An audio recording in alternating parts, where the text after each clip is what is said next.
സങ്കീർത്തനങ്ങൾ 3. യഹോവേ, എൻ്റെ വൈരികൾ എത്ര പെരുകിയിരിക്കുന്നു!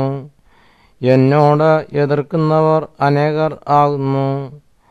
അവന് ദൈവത്തിങ്കൽ രക്ഷയില്ല എന്ന് എന്നെക്കുറിച്ച് പലരും പറയുന്നു. നീയോ യഹോവേ, എനിക്ക് ചുറ്റും പരിചയും എൻ്റെ മഹത്വവും എൻ്റെ തല ഉയർത്തുന്നവനും ആകുന്നു.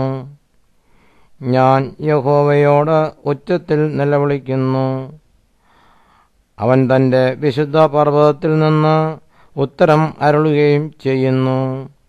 ഞാൻ കിടന്നുറങ്ങി, യഹോവ എന്നെ താങ്ങുകയാൽ ഉണർന്നുമിരിക്കുന്നു. എനിക്ക് വിരോധമായി ചുറ്റും പാളയമിറങ്ങിയിരിക്കുന്ന 1000 ജനങ്ങളെ ഞാൻ ഭയപ്പെടുകയില്ല. യഹോവേ, എഴുന്നേൽക്കണമേ! എൻ്റെ ദൈവമേ, എന്നെ രക്ഷിക്കണമേ! നീ എൻ്റെ ശത്രുക്കളെ ഒക്കെയും ചെകിട്ടത്തടിച്ചു. നീ ദുഷ്ടന്മാരുടെ പല്ല് തകർത്തു കളഞ്ഞു. രക്ഷ യഹോവയ്ക്കുള്ളതാകുന്നു. നിന്റെ അനുഗ്രഹം നിന്റെ ജനത്തിന്മേൽ വരുമാറാകട്ടെ.